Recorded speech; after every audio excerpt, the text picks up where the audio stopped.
América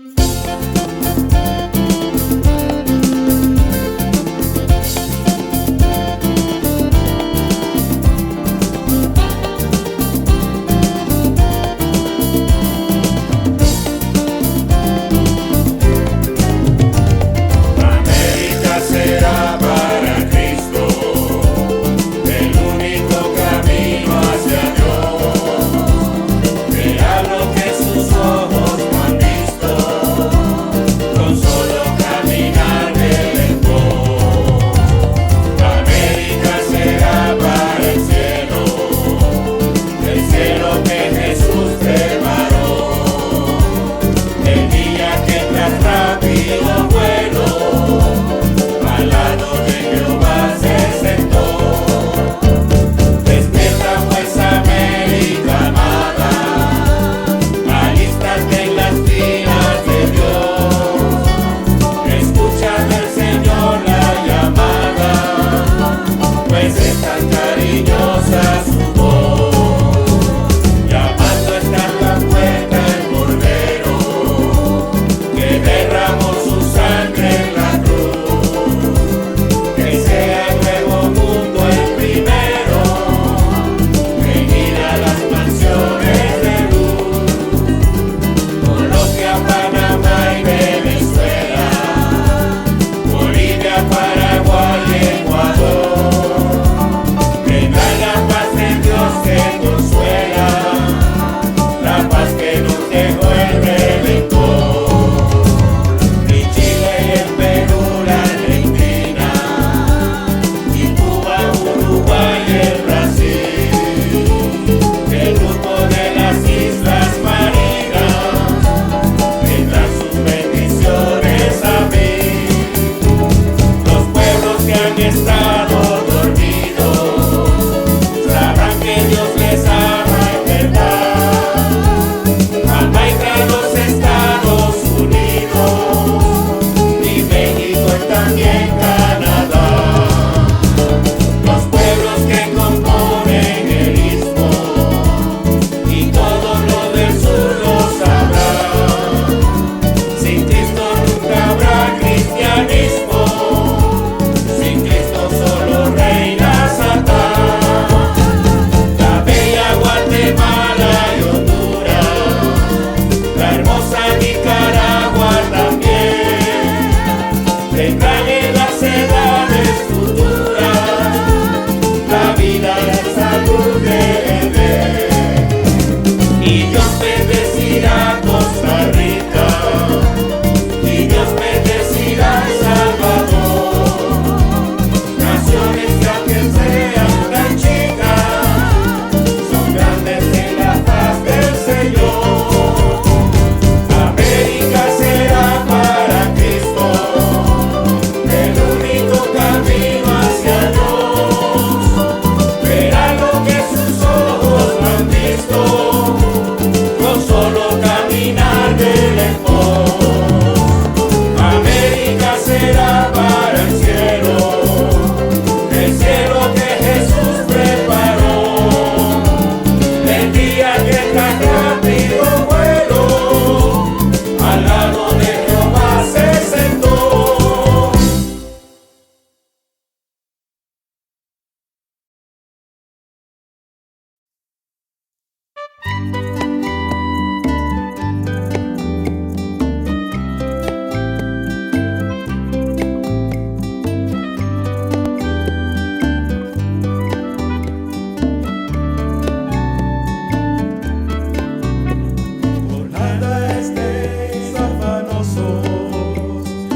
Hermanos amados, el tema de la enseñanza de hoy es titulada Una fe que mueve montañas.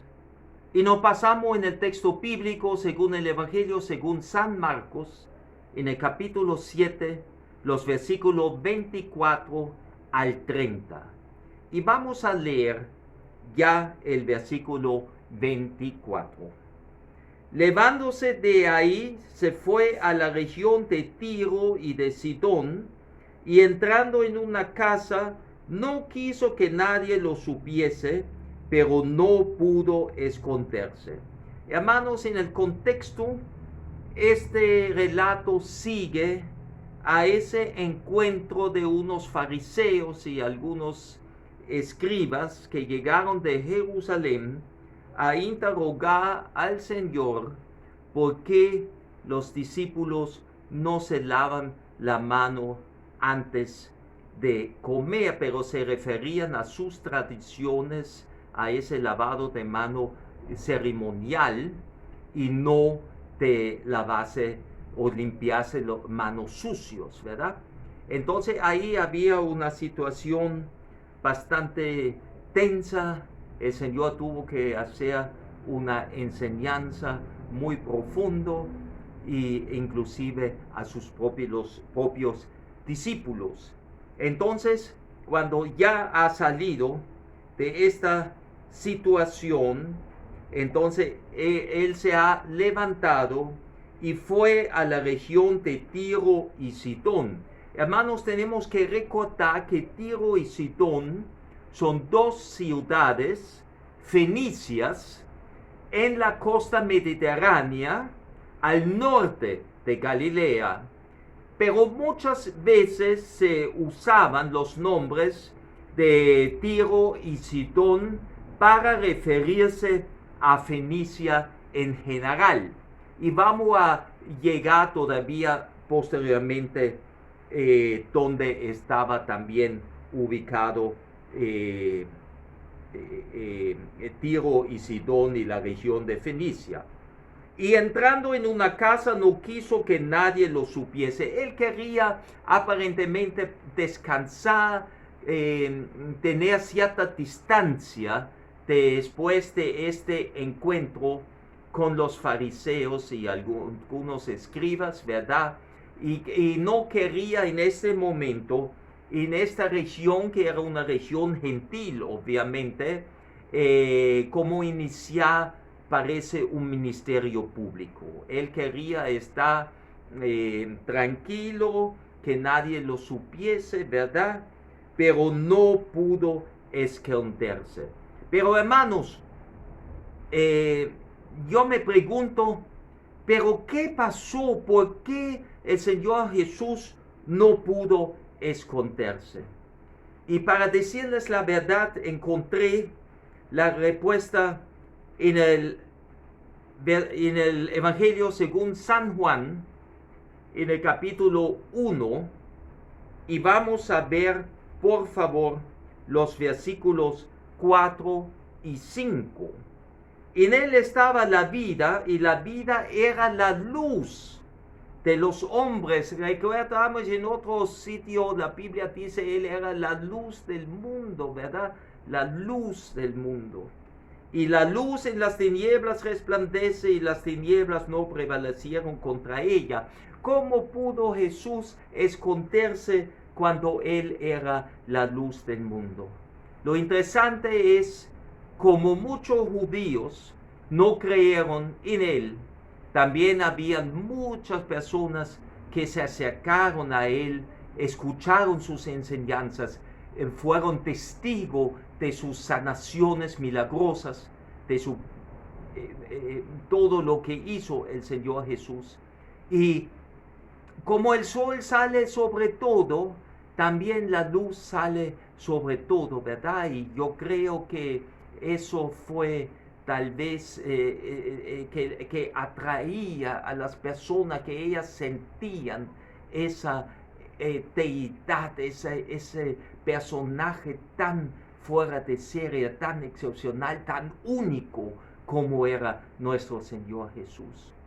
Y donde él iba, la gente iba a seguirle. Él pasaba por una barca de un lado al otro, por el mar de Galilea, y la gente estaba caminando. Acuérdense cuando alimentaba 5,000 personas, la gente le seguía caminando y él cruzaba con los discípulos en una barca. Entonces, no nos sorprendemos, mis amados, que el Señor Jesús no pudo esconderse. Versículo 25. Porque una mujer cuya hija tenía un espíritu inmundo, luego que oyó de él, vino y se postró a sus pies. Bueno, hermanos, primeramente vamos a referirnos tal vez en ese caso al Evangelio según San Mateo, en el capítulo 15, que es el relato paralelo según San Mateo, y es algo interesante. Aquí vemos, mis hermanos, que en el versículo 22, al final, clamaba al Señor diciéndole: Señor, Hijo de David, ten misericordia de mí, mi hija es gravemente atormentada por un demonio. Hermanos, los demonios son los ángeles del diablo, de Satanás. Definitivamente no es la primera vez que el Señor Jesús se enfrenta a un espíritu inmundo. Al comienzo de su ministerio, en Marcos 1, en los versículos 21 al 28, vemos como Jesús se encuentra en la sinagoga con un hombre que tenía un espíritu inmundo. Pero curiosamente, hasta el espíritu inmundo reconocía quién era Jesús. Porque en el versículo 24 dice: ¿qué tienes con nosotros, Jesús Nazareno? Has venido para destruirnos. Sé quién eres, el Santo de Dios.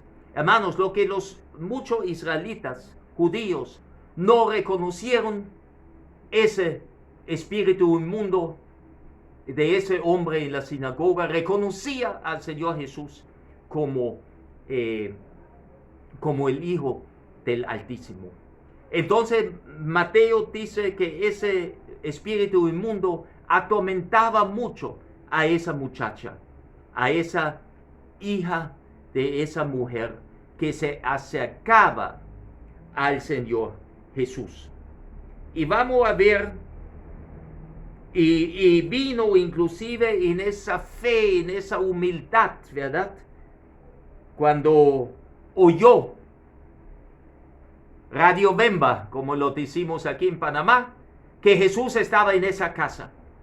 Ya la gente sabía que el Señor Jesús estaba ahí, aún él no quería que sea público. Y se postra en toda su humildad a sus pies. Y fíjense lo interesante ahora en el versículo 26. La mujer era griega y sirofenicia de nación, y le rogaba que echase fuera de su hija al demonio.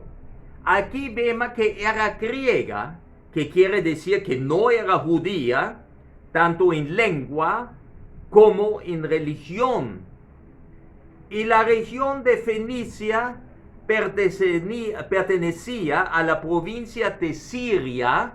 Por eso Marcos describe a la mujer como sirofenicia.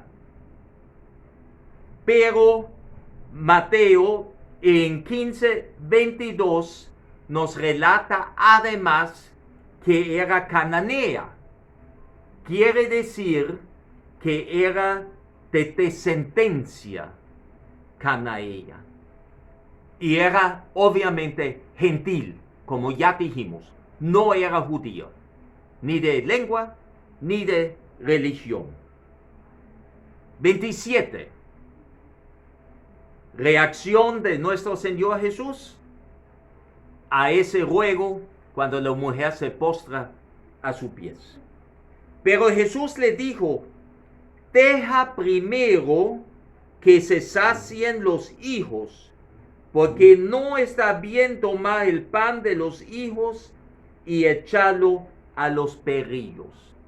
Wow, este versículo parece muy fuerte, parece como un rechazo total de parte de nuestro Señor Jesús a esa petición de esa mujer ciertamente desesperada. Pero, sin embargo, podemos observar al comienzo lo siguiente. Pero Jesús le dijo, deja primero que se sacien los hijos. Eso podemos entender como el Señor Jesús conoce a los corazones de las personas. Él sabía de la fe enorme de esta mujer. Y al Señor Jesús le gusta mucho, cuando Él ve mucha fe, poner esa fe a prueba. Y esta frase al comienzo, cuando dijo, deja primero que se sacien los hijos, quiere decir primeramente, por supuesto, los hijos de Israel, los hijos del pueblo elegido, que las bendiciones sean primeramente para los judíos, y el mismo Señor Jesús, y lo vamos a ver, vino especialmente a predicar primeramente a los judíos y luego a los griegos, ¿verdad? A los gentiles.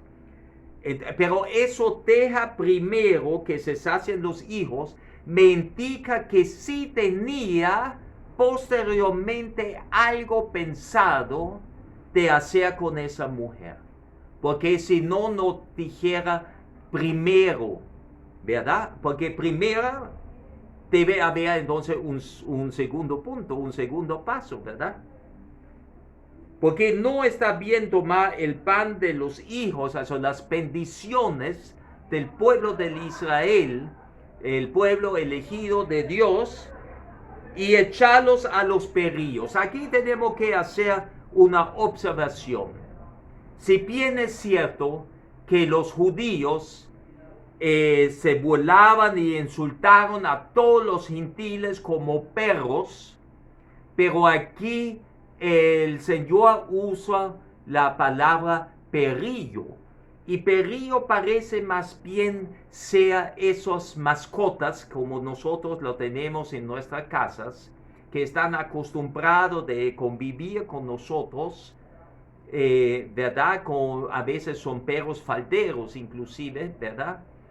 Porque no llama directamente a esa mujer perro o perra, obviamente, como insulto, como los judíos rechazaban a los gentiles. Si no le da esa enseñanza, no, como una prueba, ¿verdad? Pero le dijo perrita, ¿verdad? Definitivamente, eso nadie le quita, ¿no? Pero es importante ahora el versículo 28. Respondió ella y le dijo, sí, Señor, pero aún los perrillos debajo de la mesa comen de las migajas de los hijos. Ahí mostramos una humildad de esta mujer que reconoce al Señor Jesús como Señor, como superior, que ella no está digna porque ella es pecadora, no se merece ninguna compasión de parte del Hijo de Dios, ¿verdad? Del Señor, del Salvador. Pero defiende y le responde, sí, está bien, no lo merezco. No tengo derecho de pedir y recibir esa gracia de ti, Señor.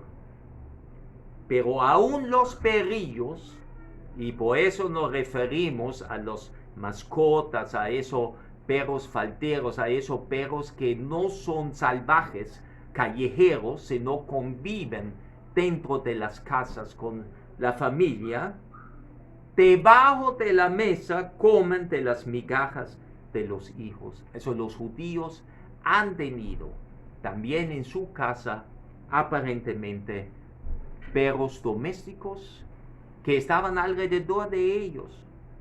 Y nosotros también tenemos, Frida y yo, mi esposa y yo, tenemos 3 perritas, una chihuahua, una mestiza y una belga, una pastor belga. Y cuando estamos comiendo, ellas no molestan, pero están sentados, están echados, a veces lejos de la mesa, las tenemos bien educadas. Pero si cae algo en el piso, ellos se levantan y buscan lo que ha caído. Entonces, ellos también comen las migajas que caen de la mesa de nosotros. Y eso es una hermosa contestación de esta mujer en su humildad. Impresionante, hermanos, con ese tremendo problema de tener una hija atormentada por un demonio. Y ella serenamente contesta lo que pareciera ser un rechazo, un cierre de la puerta a su esperanza, a su petición, en el versículo 27 de Marcos 7. Ahora ella responde: no, está bien, Señor, comprendo perfectamente bien. Pero también los perrillos comen debajo de la mesa de las migajas. Y fíjense el versículo 29. Entonces le dijo: por esta palabra, ve, el demonio ha salido de tu hija. El Señor queda ciertamente impactado por esa fe, y por eso yo denominé el mensaje una fe que mueve montañas. Esa fe impacta al Señor Jesús, esa respuesta, esa perseverancia que no respetuosamente defender su petición. Y dice precisamente el Señor Jesús que fueron esta palabra. Por esa fe demostrado y expresado, retírate, tu deseo se va a cumplir, ya ha sido contestado tu oración. El demonio ha salido de tu hija. Es tremendo, ¿verdad? Y aquí vemos una sanación a distancia. Y también, hermanos, quisiera invitarles en este momento que me acompañen al Evangelio según Juan. En el Evangelio según Juan, en el capítulo 4, San Juan 4, en los versículos 46 al 54, vemos otro milagro a distancia, muy interesante también. Vino pues Jesús otra vez a Caná de Galilea, donde había convertido el agua en vino. Sabemos que eso era el primer milagro del Señor Jesús, en esas bodas de Caná, de convertir el agua en vino, en buen vino, ¿verdad? Y había en Capernaum un oficial del rey cuyo hijo estaba enfermo. Cuando oyó que Jesús había llegado de Judea a Galilea, vino a él y le rogó que descendiese y sanase a su hijo, que estaba a punto de morir. Entonces Jesús le dijo: si no viereis señales y prodigios, no creeréis. El oficial del rey le dijo: Señor, desciende antes de mi hijo muera. Yo veo aquí una insistencia muy parecida a esa mujer cananea, sirofenicia, que aún el Señor como le dice, bueno, si yo no lo sano, si yo no hago milagros y tú no lo ves, entonces tú no crees en mí. Y el Señor, y ese oficial le responde, ¿verdad? Señor, pero desciende. Tú tienes el poder de sanar a mi hijo antes que muera. Una manifestación tremenda de fe. Jesús le dijo, y mira otra vez la compasión del Señor. Ve, tu hijo vive. Sanación a distancia. Y el hombre creyó la palabra de Jesús, le dijo, y se fue. Cuando ya él descendía, sus siervos salieron a recibirle y le dieron nuevas, buenas nuevas, ¿verdad? Diciendo, tu hijo vive. Confirmaron lo que el Señor le ha dicho en esa sanación a distancia, ¿verdad? Entonces él les preguntó a qué hora había comenzado a estar mejor y le dijeron, ayer a las 7 le dejó la fiebre. El padre entonces entendió que aquella era la hora en que Jesús le había dicho, tu hijo vive. Y creyó él con toda su casa. Y lo importante es, mis hermanos, esa sanación milagrosa a distancia. Esta segunda señal fue el segundo milagro que el Señor Jesús dijo, porque la Biblia así lo dice, cuando fue de Judea a Galilea.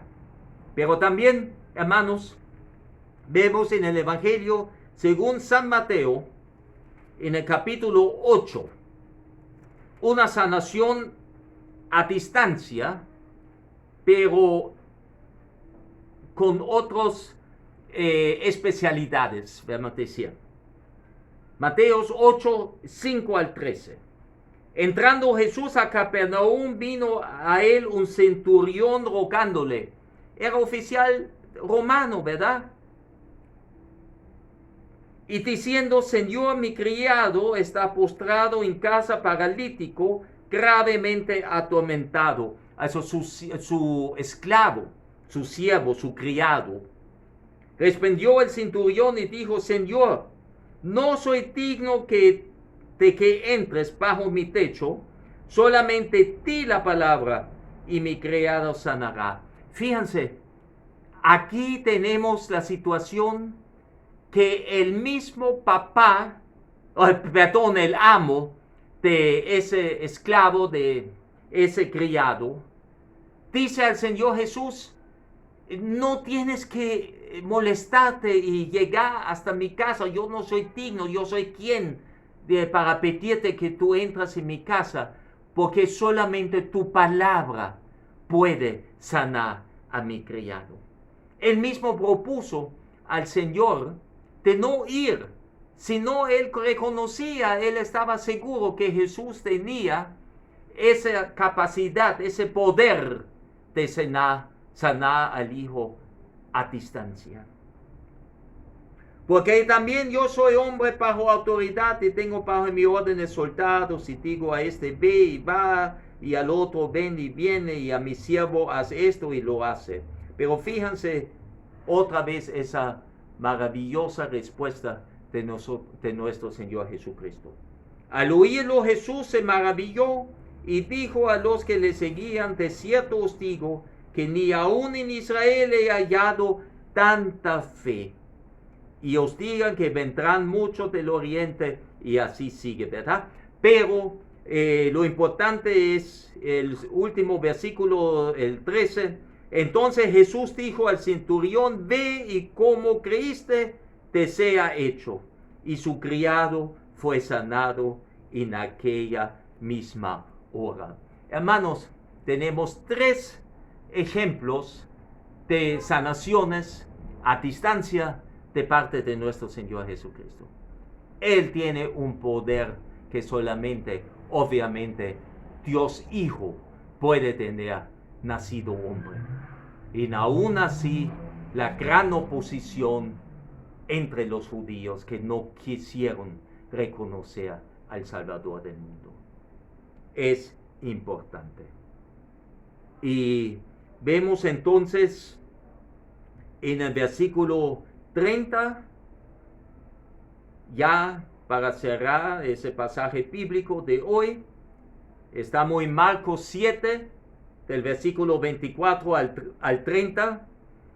Y cuando llegó ella a su casa, halló que el demonio había salido y a la hija acostada en la cama. Aquí vemos la confirmación de la sanación de esa hija que estaba atormentada por un demonio inmundo, y ahora Cristo la sanó. La madre llega a la casa y en lugar de encontrar a la hija atormentada, la ve, parece placenteramente acostado en la cama descansando. Y eso está obviamente importante. Hermanos, como enseñanza del pasaje bíblico, de los versículos de hoy, vemos definitivamente que se trata de la fe. Y como dice Romanos 10, capítulo 10, versículo 17, así que la fe es por el oír y el oír por la palabra de Dios. La palabra de Dios en la manera que nosotros estudiamos diariamente la palabra de Dios, nuestra fe está fortalecida, reposa sobre la palabra de Dios. Es la fe verdadera, ¿verdad? Pero también podemos ver, por ejemplo, referente a este tema, en Mateo 21, en el versículo 22, ahí comienza la enseñanza del Señor Jesús que debemos que orar, comunicarnos dentro de nuestra fe al Padre Celestial, a nuestro Dios vivo, por medio de la oración.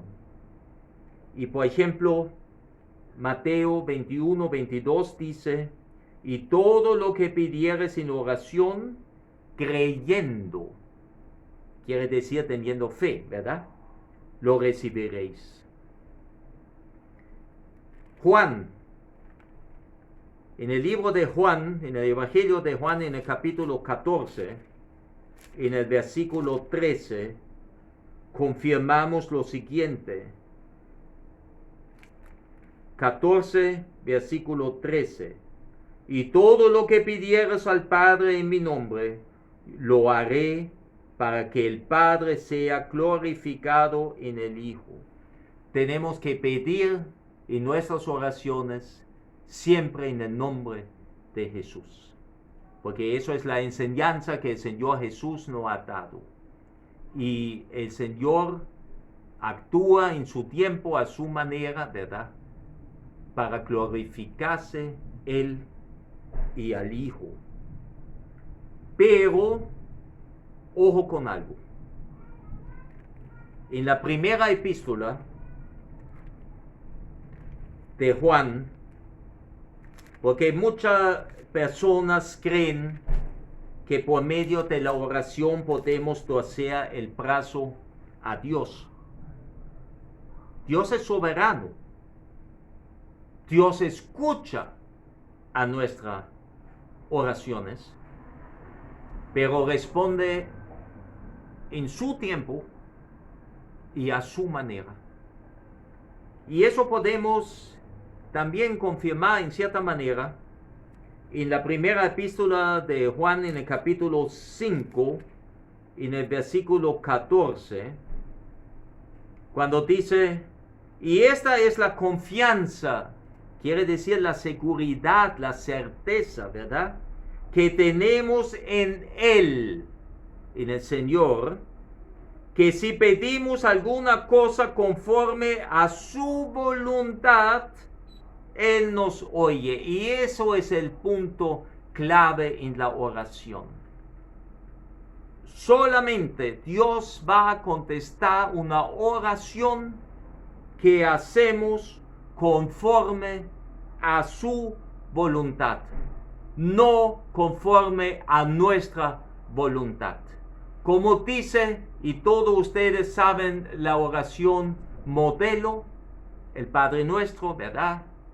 Donde dice, hágase su voluntad en los cielos como en la tierra.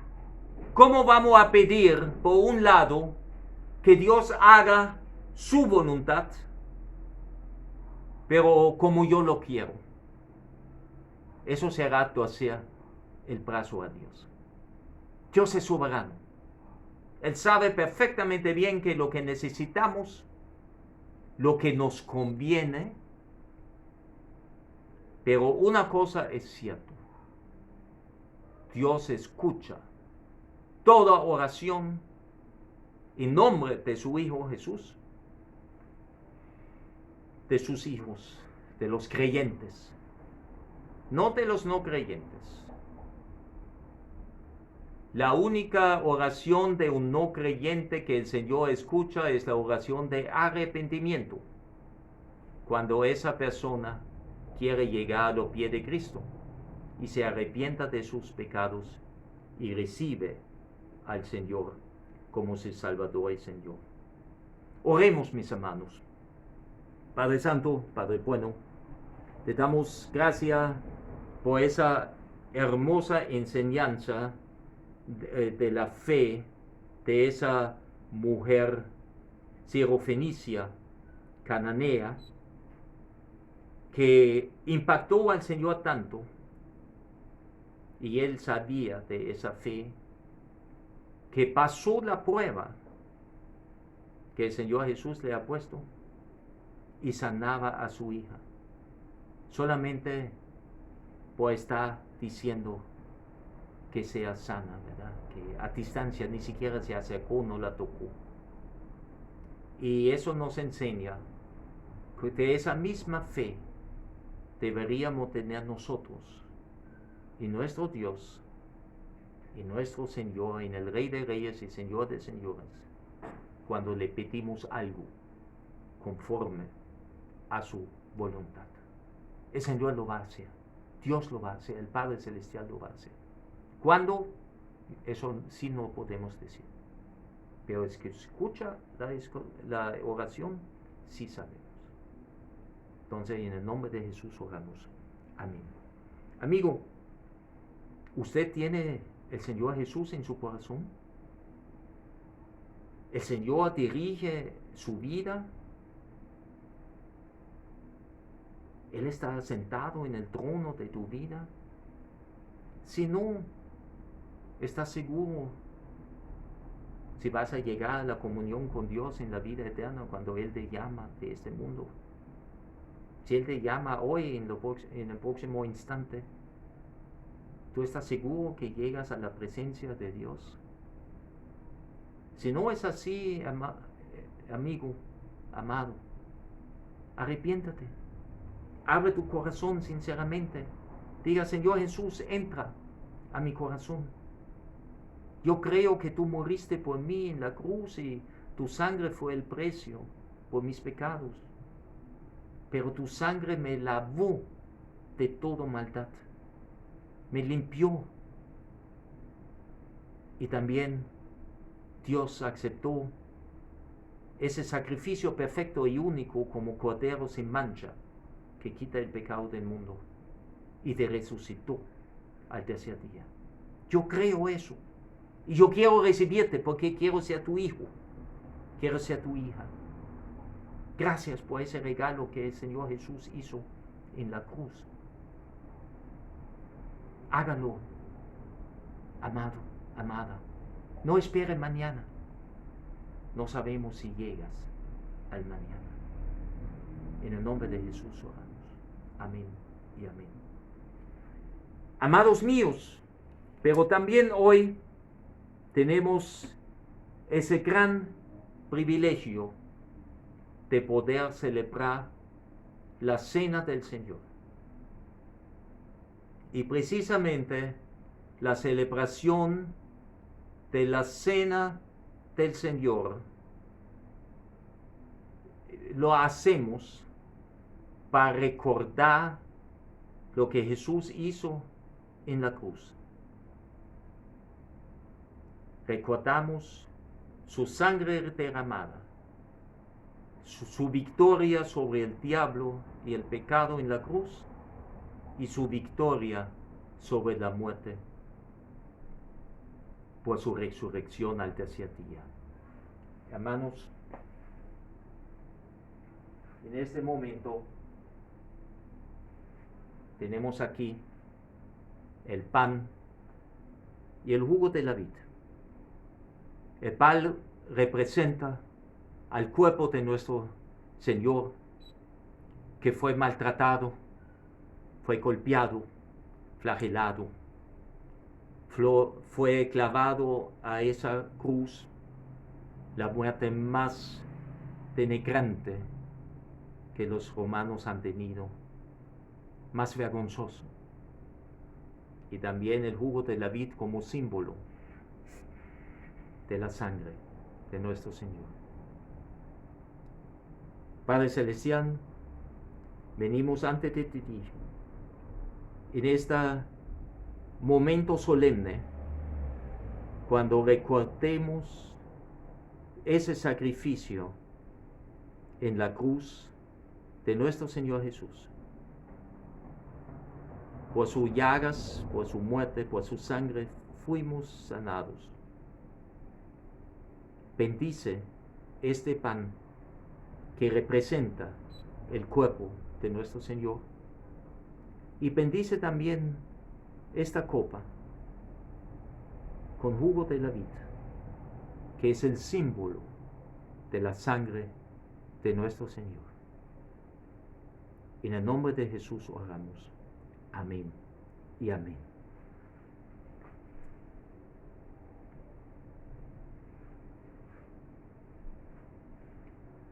Dice la palabra de Dios: porque yo recibí del Señor lo que también os he enseñado, que el Señor Jesús, la noche que fue entregado, tomó pan y, habiendo dado gracia, lo partió y dijo: tomad, comed. Esto es mi cuerpo, que por vosotros es partido. Haced esto en memoria de mí. En tu memoria, Señor Jesús.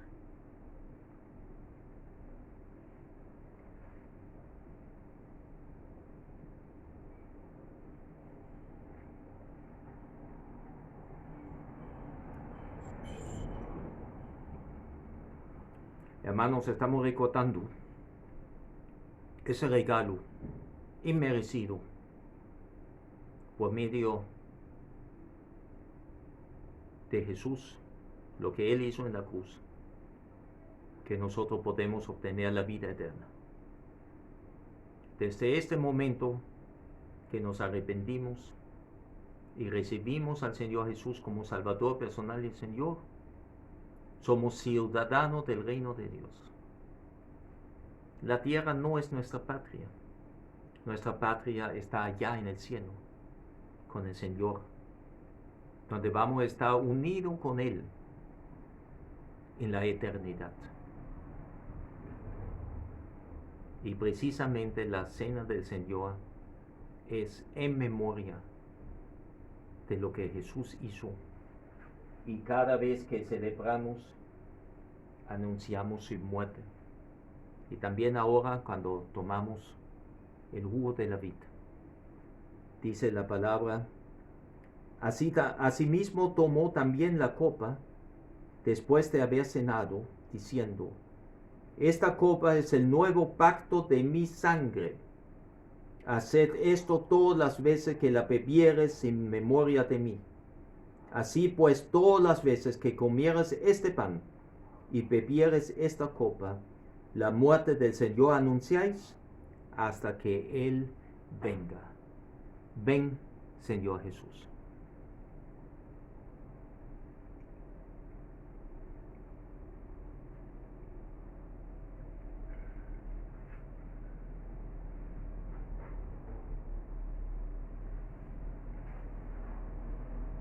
Hermanos, y precisamente ese pacto de sangre, el nuevo pacto, ya nosotros no estamos bajo la ley, no estamos bajo el pacto que Jesús hizo con Moisés. Nosotros estamos bajo la gracia. Ya estamos al otro lado de la cruz. Jesús ya hizo lo que tenía que hacer para que nosotros podamos accesar a Dios. Esa maravilla que reconocemos siempre cuando recordemos la natividad de nuestro Señor Jesucristo, cuando Dios Hijo bajó del cielo a esta tierra, vivió por cerca de 30 años como hombre, para que nosotros podamos subir algún día a la patria celestial. Dios quiso siempre hacer las paces, redimir al mundo perdido, reconciliarse con el mundo perdido. El único camino era por medio de su Hijo, nacido hombre.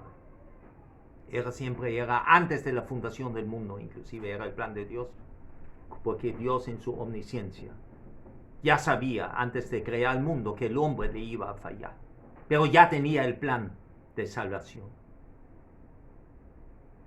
Hermanos, y ese evangelio de la salvación, ese evangelio del reino de Dios, el Señor nos ha encargado a predicar a toda criatura a todas las naciones. Yo los invito que prediquen la palabra, testifiquen al Señor Jesucristo, participen en la gran comisión. Y si ese mensaje pastoral fue edificante para ustedes, por favor, compártelo con tus contactos en las redes sociales. Denle la oportunidad de escuchar la palabra de Dios, porque la fe es por el oír y el oír por la palabra de Dios.